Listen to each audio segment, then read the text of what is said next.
13. The weather continued much the same all the following morning, and the same loneliness and the same melancholy seemed to reign at Hartfield. But in the afternoon it cleared, the wind changed into a softer quarter, the clouds were carried off, the sun appeared, it was summer again. With all the eagerness which such a transition gives, Emma resolved to be out of doors as soon as possible. Never had the exquisite sight, smell, sensation of nature, tranquil, warm, and brilliant after a storm, been more attractive to her. She longed for the serenity that they might gradually introduce, and on Mr. Perry's coming in after dinner, with a disengaged hour to give her father, she lost no time in hurrying into the shrubbery. There, with spirits fresh and thoughts a little relieved, she had taken a few turns when she saw Mr. Knightley passing through the garden door and coming toward her. It was a first intimation of his being returned from London. She had been thinking of him the moment before, and unquestionably 16 miles distant, there was a time only for the quickest arrangement of mind. She must be collected and calm. In half a minute they were together. The how do you do's were quiet and constrained on each side. She asked of their mutual friends, they were all well. When had he left them? Only that morning. He must have had a wet ride. Yes, he meant to walk with her, she found. He had just looked out into the dining room, and he was not wanted there, preferred being out of doors. She thought he neither looked nor spoke cheerfully, and the first possible cause for it, suggested by her fears, was that he had perhaps been communicating his plans to his brother, and was pained by the manner in which they had been received. They walked together. He was silent. She thought he was often looking at her and trying for a fuller view of her face than it suited to give her. And this produced another dread. Perhaps he wanted to speak to her of his attachment to Harriet. He might be watching for encouragement to begin. She did not, could not, feel equal to lead the way to any such subject. He must do it all himself. She could not bear this silence. With him it was most unnatural. She considered, resolved, and, trying to smile, began. "You have some news to hear, now that you have come back, that will rather surprise you." "Have I?" he said quietly and looking at her. "Of what nature?" "Oh, the best nature, a wedding." After waiting a moment, as if to be sure she intended to say no more, he replied, "If you mean Miss Fairfax and Frank Churchill, I have heard that already." "How is it possible?" cried Emma, turning her glowing cheeks toward him, for, while she spoke, it occurred to her that he might have called at Mrs. Goddard's on the way. "And I had a few lines on parish business from Mr. Weston this morning, and at the end of them he gave me a brief account of what had happened." Emma was quite relieved, and could presently say, with little more composure, "You probably had been less surprised than any of us, for you had your suspicions. I have not forgotten that you once tried to give me caution. I wish I had attended to it, but," with a sinking voice and heavy sigh, "I seem to have been doomed to blindness." For a moment or two nothing was said, and she was unsuspicious of having excited any particular interest, till she found her arm drawn within his and pressed against his heart, and heard him thus saying in a tone of great sensibility, speaking low, "Time, my dearest Emma, time will heal the wound. Your own excellent sense, your exertions for your father's sake, I know you will not allow yourself." Her arm was pressed again, and he added, in a more broken and subdued accent, "The feelings of the warmest friendship, indignation, abominable scoundrel." And in a louder, steadier tone, he concluded with, "He will soon be gone. They will soon be in Yorkshire. I am sorry for her. She deserves a better fate." Emma understood him, and, as soon as she could recover the flutter of pleasure excited by such tender consideration, replied, "You are very kind, but you are mistaken, and I must set you right. I am not in want of that sort of compassion. My blindness to what was going on led me to act by them in a way that I must always be ashamed of, and I was very foolishly tempted to say and do many things which may well lay me open to unpleasant conjectures, but I have no other reasons to regret that I was not in the secret earlier." "Emma," cried he, looking eagerly at her, "are you indeed—" but checking himself, No, no, I understand you. Forgive me. I am pleased that you can even say so much. He is no object of regret indeed, and it will not be very long, I hope, before that becomes the acknowledgment of more than your reason. Fortunate that your affections were not farther entangled. I could never, I confess, from your manners, assure myself as to the degree of what you felt. I could only be certain that there was a preference, and a preference which I never believed him to deserve. He is a disgrace to the name of man, and he is to be rewarded with a sweet young woman. Jane, Jane, you will be a miserable creature. Mr. Knightley, said Emma, trying to be lively, but really confused, I am in a very extraordinary situation. I cannot let you continue in your error, and yet perhaps my manners give such an impression. I have much reason to be ashamed of confessing that I never have been at all attached to the person we are speaking of, as it might be natural for a woman to feel in confessing exactly the reverse. But I never have. He listened in perfect silence. She wished him to speak, but he would not. She supposed he must say more before she were entitled to his clemency, but it was a hard case to be obliged still to lower herself in his opinion. She went on, however. I have very little to say for my own conduct. I was tempted by his attentions and allowed myself to appear pleased. An old story, probably, a common one, and no more than has happened to hundreds of my sex before. And yet it may not be more excusable in one who sets up as I do, understanding. Many circumstances assisted the temptation. He was the son of Mr. Weston. He was continually here. I always found him very pleasant, and in short, for, with a sigh, let me swell out the causes ever so ingeniously. They centre on this at last. My vanity was flattered, and I allowed his attentions. Latterly, however, for some time indeed, I have had no idea of their meaning of anything. I thought them a habit, a trick, nothing that called for any seriousness on my side. He has imposed on me, but he has not injured me. I have never been attached to him, and now I can tolerably comprehend his behavior. I never wished to attach he never wished to attach me. It was merely a blind to conceal his real situation with another. It was his object to blind all about him, and no one, I am sure, could be more effectually blinded than myself. Except that I was not blinded, that it was my good fortune, that, in short, I was somehow or other safe from him. She had hoped for an answer here, for a few words to say that her conduct was at least intelligible. But he was silent, and, as far as she could judge, deep in thought. At last, intolerably in his usual tone, he said, have never had a high opinion of Frank Churchill. I can suppose, however, that I may have underrated him. My acquaintance with him has been but trifling, and even I have not underrated him hitherto. He may yet turn out well. With such a woman he has a chance. I have no motive for wishing him ill, and for her sake, whose happiness will be involved in his good character and conduct, I certainly wish him well. I have no doubt of their being happy together, said Emma. I believe them to be very mutually and very sincerely attached. He is a most fortunate man, returned Mr. Knightley with energy. So early in life, at 23, a period when, if a man chooses a wife, he generally chooses ill.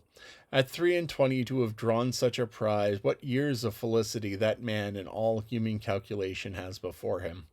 Assured of the love of such a woman, the disinterested love for Jane Fairfax's character vouches for her disinterestedness, everything in his favor, equality of situation, I mean as far as regards society, and all the habits and manners that are important, equality in every point but one, and that one, since the purity of her heart is not to be doubted, such as much increase his felicity, for it will be to bestow the only advantage she wants.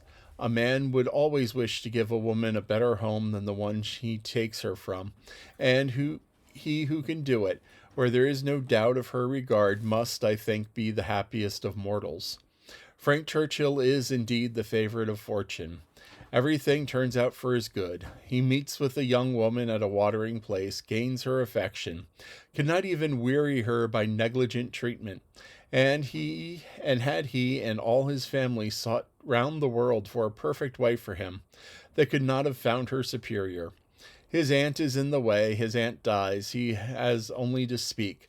His friends are eager to promote his happiness. He had used everybody ill, and they are delighted to forgive him. He is a fortunate man indeed. You speak as if you envied him. And I do envy him, Emma. In one respect, he is the object of my envy. And could say no more. They seemed to be within half a sentence of Harriet, and her immediate feeling was to avert the subject, if possible. She made her plan. She would speak of something totally different. The children in Brunswick Square, and she only waited for breath to begin when Mr. Knightley startled her by saying, "You will not ask me what is the point of envy. You are determined, I see, to have no curiosity. You are wise, but I cannot be wise, Emma. I must tell you what you will not ask, though I may wish it unsaid the next moment." "Oh, then don't speak it, don't speak it," she cried eagerly. "Take a little time, consider, do not commit yourself." "Thank you," said he, in an accent of deep mortification, and not another syllable followed. Emma could not bear to give him pain. He was wishing to confide in her, perhaps consult her. Cost her what it would, she would listen. She might assist his resolution, or reconcile him to it. She might give praise to Harriet, or, by representing to him his own independence, relieve him from that state of indecision which must be more intolerable than any alternative to such a mind as his. They had reached the house. "You're going in, I suppose," said he. "No," replied Emma, quite confident by the depressed manner in which he spoke. "I should like to take another turn. Mr. Perry is not gone." And then, after proceeding a few steps, she added, "I stopped you ungraciously just now, Mr. Knightley, and I am afraid gave you pain. But if you have any wish to speak openly to me as a friend, or to ask my opinion of anything you may have in contemplation, as a friend indeed you may command me. I will hear what you like. I will tell you exactly what I think." "As a friend," repeated Mr. Knightley. "Emma, that I fear is a word. No, I have no wish to accept your offer, extraordinary as it may seem. I accept it and refer myself to you as a friend. Tell me, then, have I no chance of ever succeeding?" Oh. He stopped in his earnestness to look the question, and the expression of his eyes overpowered her. "My dearest Emma," said he, "for dearest you always will be, whatever the event to this hour's conversation, my dearest, most beloved Emma, tell me at once. Say no if it be said." She could not really say anything. "You are silent," he cried with great animation, "absolutely silent. At present I ask no more." Emma was almost ready to sink under agitation at this moment. The dread of being awakened from the happiest dream was perhaps the most prominent feeling. "I cannot make speeches, Emma," he soon resumed, and in a tone of sincere, decided, intelligible tenderness was tolerably convincing. "If I loved you less, I might be able to talk about it more, but you know what I am. You hear nothing but truth from me. I have blamed you and lectured you, and you have borne it as no other woman in England would have borne it. Bear with the truths I would tell you now, dearest Emma, as well as you have borne with them. Thus, the manner perhaps may have as little to recommend them. God knows I have been a very indifferent lover, but you understand me. Yes, you see, you understand my feelings, and will return them if you can. At present, I only ask to hear your voice." While he spoke, Emma's mind was most busy, and with all the wonderful velocity of thought had been able, and yet without losing a word, to catch and comprehend the exact truth of the whole. To see Harriet's hope had been entirely groundless, a mistake, a delusion, as complete a delusion as any of her own, that Harriet was nothing, that she was everything herself, and that what she had been saying relative to Harriet had been all taken as the language of her own feelings, and that her agitation, her doubts, her reluctance, her discouragement, had all been received as discouragement from herself. And not only was there time for these convictions, with all their glow of attendant happiness, that there was time also to rejoice that Harriet's secret had not escaped her, and to resolve that it need not and should not. It was all the service she could now render to her poor friend. As for any of the heroism of sentiment which might have prompted her to entreat him to transfer his affection from herself to Harriet, as infinitely the most worthy of the two, or even the more simple sublimity of resolving to refuse him at once and forever without vouchsafing any motive, because he could not marry them both, Emma had it not. She felt for Harriet with pain and with contrition, but no flight of generosity run mad, opposing all that could be probable or reasonable, entered her brain. She had led her friend astray, and it would be a reproach to her forever. But her judgment was as strong as her feelings, and as strong as it ever had been before, in reprobating any such alliance for him, as most unequal and degrading. Her way was clear, though not quite smooth. She spoke then on being so entreated. What did she say? Just what she ought, of course. A lady always does. She said enough to shew that there need not be despair, and to invite him to say more himself. He had despaired at one period. He had received such an injunction to caution and silence as for the time crushed every hope. She had begun by refusing to hear him. The change had perhaps been somewhat sudden. Her proposal of taking another turn, her renewing of the conversation which she had just put an end to, might be a little extraordinary. She felt its inconsistency, but Mr. Knightley was so obliging as to put up with it, and to seek no further explanation. Seldom, very seldom, does complete truth belong to any human disclosure. Seldom can it happen that something is not a little disguised or a little mistaken. But where, as in this case, though the conduct is mistaken, the feelings are not, it may be very material. Mr. Knightley could not impute to Emma a more relenting heart than she possessed, or a heart more more disposed to accept of his. He had, in fact, been wholly unsuspicious of his own influence. He had followed her into the shrubbery with no idea of trying it. He had come in his anxiety to see how she bore Frank Churchill's engagement, with no selfish view, no view at all but of endeavoring, if she allowed him an opening, to soothe or to counsel her. The rest had been the work of the moment, the immediate effect of what he had heard on his feelings, the delightful assurance of her total indifference toward Frank Churchill, of her having a heart completely disengaged from him, had given birth to the hope that in time he might gain her affection himself. But it had been no present hope.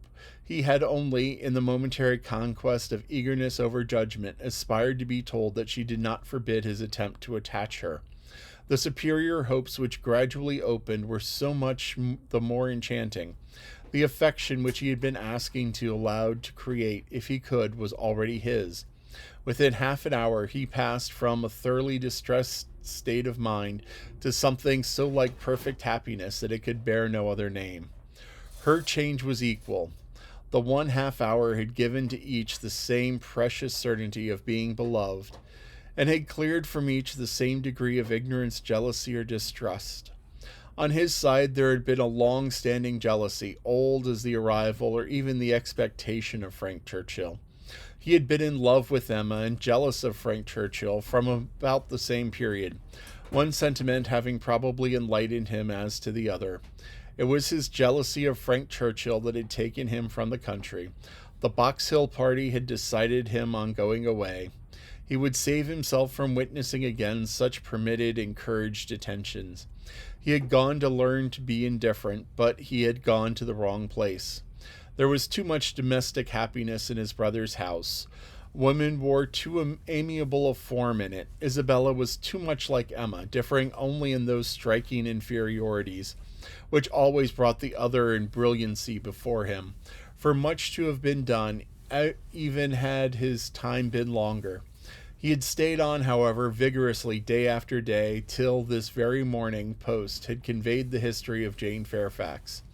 Then, with the greatest gladness which he must be felt, nay, which he could scruple to feel, having never believed Frank Churchill to be at all deserving Emma, was there so much fond solicitude, so much keen anxiety for her, that he could stay no longer. He had ridden home through the rain, and had walked up directly after dinner, to see how this sweetest and best of all creatures, faultless in spite of all of her faults, bore the discovery. He had found her agitated and low. Frank Churchill was a villain. He had heard her declare that she had never loved him. Frank Churchill's character was not desperate. She was his own Emma, by hand and by word, when they returned into the house. And if he could have thought of Frank Churchill then, he might have deemed him a very good sort of fellow.